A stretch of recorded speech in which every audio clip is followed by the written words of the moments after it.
Cette CAN est tout simplement une masterclass après tous les matchs qu'on a vu, toutes les dingueries qu'on a vu, les petites équipes qui font des massacres et qui posent des valises face aux grosses équipes. Aujourd'hui, ce soir, on a encore une fois une de ces masterclass, on a encore une fois vu une de ces masterclass. Donc si la vidéo vous intéresse, n'hésitez pas à vous abonner et à liker. Et surtout, je vous dis comme d'habitude, bonne vidéo à tous. Donc voilà, la Mauritanie a réussi à éliminer l'Algérie de cette Coupe d'Afrique avec une victoire 1-0. C'est la première victoire de l'histoire de la Mauritanie en Coupe d'Afrique et notamment la première qualification en huitième de finale de la Coupe d'Afrique. Donc franchement, c'est pas une chose rare qu'on a vu dans cette Coupe d'Afrique, tellement c'est une masterclass et tellement qu'elle est vue comme étant l'une des meilleures Coupe d'Afrique de l'histoire tout simplement. Donc franchement, j'ai vraiment hâte de voir la suite de la compétition parce qu'on a vraiment vu des dingueries. Donc voilà, ce match là personne n'était prêt, on a tous vu l'Algérie comme étant favori et gagnant du match, mais cette fois-ci ils nous ont changé d'avis, etc. la Mauritanie, et ils ont réussi à gagner ce match là. Donc franchement, félicitations à eux, très grosse victoire de leur part et franchement je suis pas du tout surprise même parce que voilà, ils ont proposé un bien meilleur football la Mauritanie, et l'Algérie derrière a été très décevante. Donc si on voit déjà un petit peu la composition de base en 4-3-3, bon, par rapport aux supporters algériens, etc., c'était la composition que tout le monde attendait, qu'avec pas mal de joueurs que tout le monde attendait, des bons joueurs qui étaient meilleurs par rapport au dernier match, etc.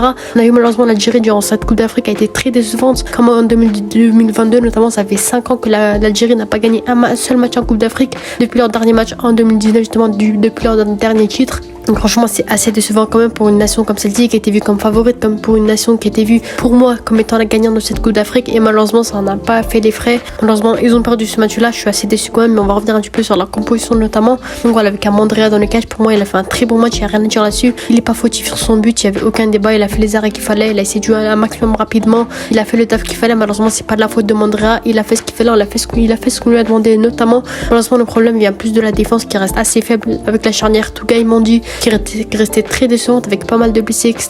On a vu qu'il y avait quand même pas mal de blessés du côté d'Algérie, avec malheureusement Ben Sebaini qui était blessé. C'est ce qui en a fait l'acteur principal qui a fait que malheureusement l'Algérie n'a pas tenu défensivement. C'était vraiment très compliqué pour eux. Tougaï Mendy, ils se connaissent pas du tout, c'est une charnière très très faible qui malheureusement, voilà, n'importe quel ballon pouvait passer, c'était très compliqué pour eux. Et derrière, la Mauritanie a réussi à marquer un but, notamment sur coup de pied arrêté. On a vu que c'était un très gros défaut de l'Algérie. Donc voilà, avec Aïd Nouri, Youssef Attal, malheureusement Youssef Attal était vraiment pas du tout dans son match, c'était compliqué pour lui. Il faisait de beaucoup trop grosses fautes, il est sorti à la mi-temps il me semble, donc c'était très compliqué pour lui. Et derrière, Aïd Nouri qui n'a pas proposé grand chose, c'était assez compliqué pour lui, malgré les intentions quand même de mettre des latéraux assez offensifs pour marquer des buts tout simplement. Au milieu de terrain, on a vu un milieu avec Aouar, Zerouki et Boudaoui. Donc on a vu que Boudaoui quand même, ça fait un moment qu'il avait pas joué avec l'Algérie. Aujourd'hui il est vu comme étant favori, comme étant titulaire pardon. Donc franchement personnellement j'ai pas trop compris ce choix là. Donc on sait que voilà, pour moi peut-être qu'on aurait peut-être vu Bentaleb, mais si malheureusement il n'a pas montré de belles performances lors des derniers matchs, pour moi ça aurait été un milieu très intéressant. Figouli pourquoi pas aussi, qui aurait pu être intéressant avec l'expérience notamment. Zerouki malheureusement j'ai pas vraiment compris son choix parce que malheureusement il n'est pas très bon sous le maillot de l'Algérie, c'est très compliqué pour lui. Et justement aligner Boudaoui, Zerouki, Aouar, 3 jeunes milieux de terrain qui n'ont pas l'expérience du tout avec l'Algérie, qui n'ont pas joué depuis un moment avec l'Algérie, qui n'ont pas été titulaires depuis le début de la compétition, pour moi c'était vraiment incompréhensible. On aurait dû aligner Bentaleb par exemple et peut-être Figouli par exemple, même si malheureusement Benasser était forfait aussi, mais il fallait faire des choix. Et pour moi ça servait à rien de tuer leurs ailiers trois en même temps alors qu'ils sont jeunes, qu'ils n'ont pas du tout l'expérience, qu'ils n'ont pas joué avec l'Algérie depuis un long moment. Donc voilà, c'était compliqué pour eux. Franchement j'ai pas compris le milieu de terrain, et l'attaque était complètement compréhensible. Pour moi c'était une très bonne attaque par rapport au début de la compétition. Amoura sur le côté gauche, Bounedjah en pointe et Ouna sur le côté droit. Enfin Mahrez n'a pas été titularisé, c'était vraiment compréhensible après les mauvaises performances malheureusement de Mahrez. Mais pour moi le plus gros problème de cette compétition depuis le début avec l'Algérie, c'était surtout Belmadi. Et bien sûr pour moi l'Algérie doit faire un renouvellement. Ça fait 5 ans maintenant qu'ils n'ont pas gagné un match en Coupe d'Afrique. Ça fait deux éditions en Coupe d'Afrique qui sortent dès les matchs de poule.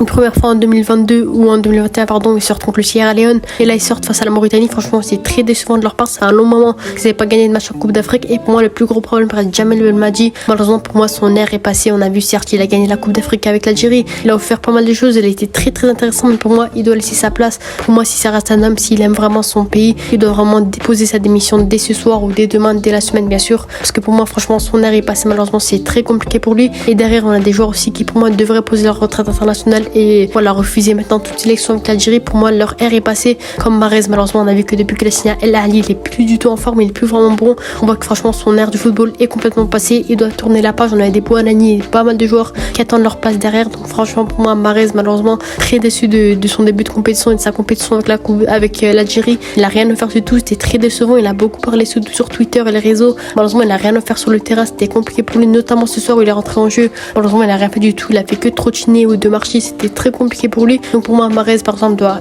poser sa démission aussi, prendre sa retraite internationale avec l'Algérie. Et derrière on a des Slimani aussi qui malheureusement pour moi a passé son heure aussi avec l'Algérie. C'est un bon joueur mais malheureusement ça fait des mois et des mois qu'il a pas joué avec son club, c'est très compliqué etc. Et pour moi malheureusement franchement il méritait pas cette titularisation en fin de jouer ce soir avec l'Algérie, c'était très compliqué pour lui. Pareil sa Coupe d'Afrique n'est pas très bonne, contrairement à Bounedjah qui est vraiment très très bon, qui était en grande forme, même si ce soir c'était un peu plus compliqué. Je vais pas poser la faute sur notamment sur les arbitres etc. Certes il y avait quelques erreurs d'arbitrage mais pour moi par rapport au football proposé par les Algériens il y avait rien à voir du tout. Pour moi les Algériens n'ont rien proposé ce soir. Certes quand on voit la possession de balle etc. on a vu que l'Algérie a 75% de possession ce soir mais malheureusement ils n'ont rien à faire concrètement. Et pour moi les meilleures occasions étaient plus du côté mauritanien avec de grandes occasions, notamment le but, le tir sur la barre, avec pas mal de tirs très intéressants par rapport à la cage. Et derrière les Algériens ont été vraiment très décevants devant la cage. Malheureusement Amoura n'a rien à faire sur le côté gauche, Bounedjah n'a quasiment touché aucun ballon, il a raté pas mal d'occasions donc c'était compliqué pour lui. Mais pour moi Adamouna ça a été très intéressant sur le côté droit, était bien plus intéressant que Riyad Mahrez.